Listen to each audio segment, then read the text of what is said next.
It's now my privilege to call upon our guest of honor, Air Chief Marshal V.R. Chaudhari, to address the audience.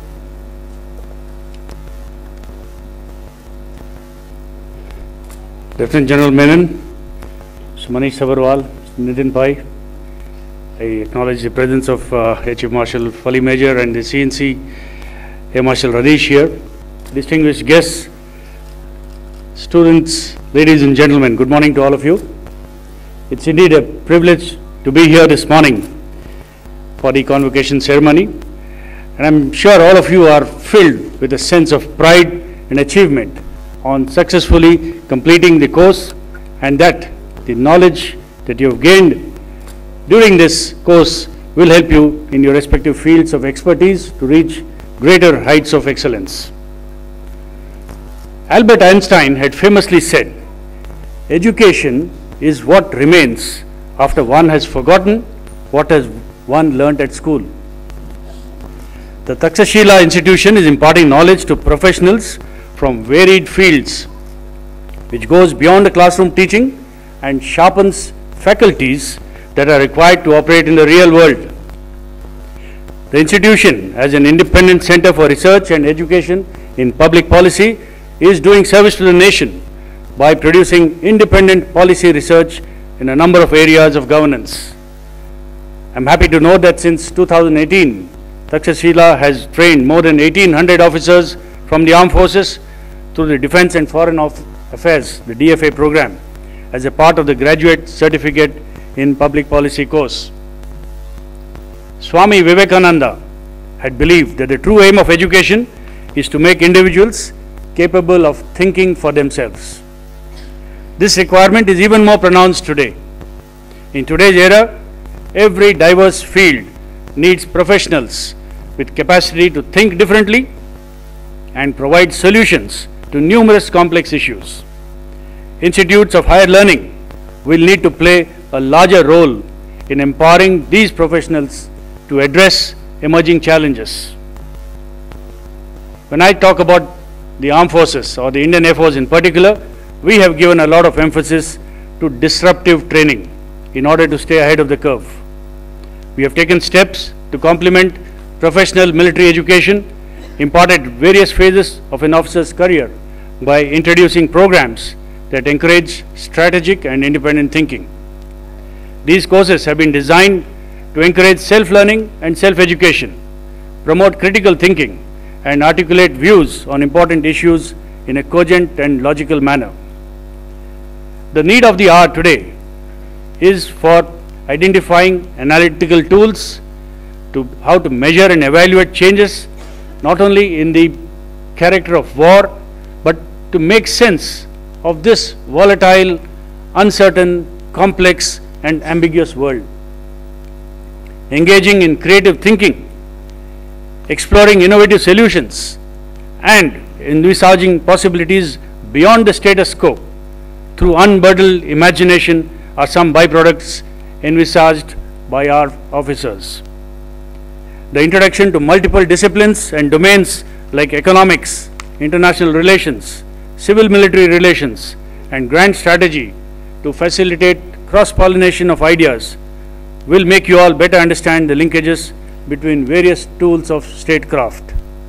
In the words of Colin Gray, everything pertaining to strategy relates, or at least might relate, to everything else.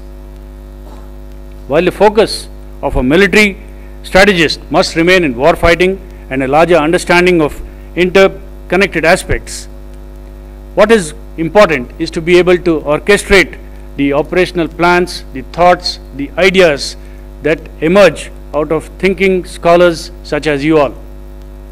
To build this intellectual culture, two factors have to be appreciated. The first is continuity. Irrespective of the fact that the nature of our geopolitics, the character of warfare are all changing continuously, the nature of work done by humans will continue to evolve. Thinkers must be nurtured and valued. It has been seen that leaders who have invested in continuous learning were more capable of leveraging technology into their strategies.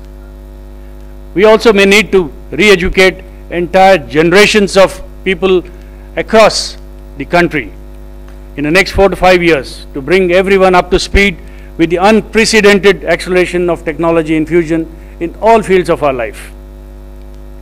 Another important aspect of education is upskilling.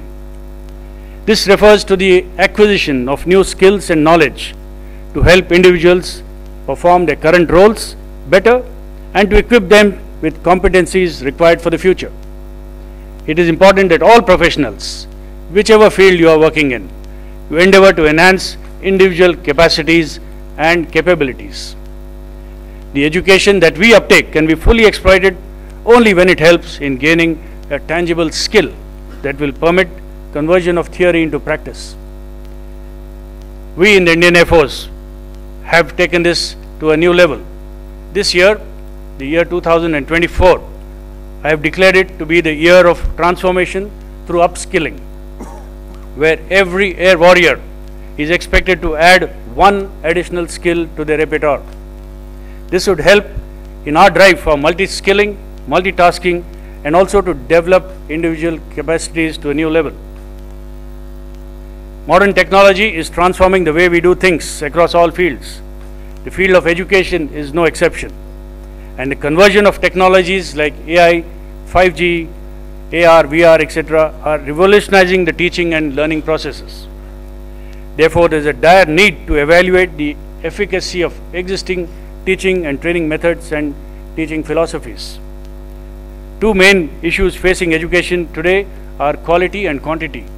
A very disturbing statistics put across by UNESCO states that by 2030, end of this decade, the number of teachers needed would be 69 million, and their shortage could lead to a whopping 263 million children worldwide denied access to basic education. On the quality side, the challenge is equally demanding. Our education system was designed in the mid-18th century to produce a standardized product, something akin to an obedient factory worker. This definitely is not suitable for the present and future generations. What is required is an individual, customizable, whose learning can be accelerated in today's environment and not a one-size-fits-all solution. Technology is available today both to address quality and quantity problems. A very interesting experiment, some of you may have heard of, was carried out by a gentleman called Nicholas Negroponte, the founder of MIT's Media Lab. What he did was, in a pair of remote Ethiopian villages, he dropped off a bunch of solar power chargers, power banks, and a pile of Motorola tabs, all preloaded with basic learning apps and a whole lot of fun stuff on them. All of them were neatly wrapped in sealed packets. And then they observed what the uneducated children of those villages did with them. To the surprise that these children were not seen anything of the kind before. The results were actually quite shocking to the whole world. What happened was a reflection of what is possible when human curiosity and technology are allowed to converge. Within 4 minutes of dropping off the box, one kid could open up the sealed packet. It took 7 minutes for the first kid to power on the solar battery charger on it.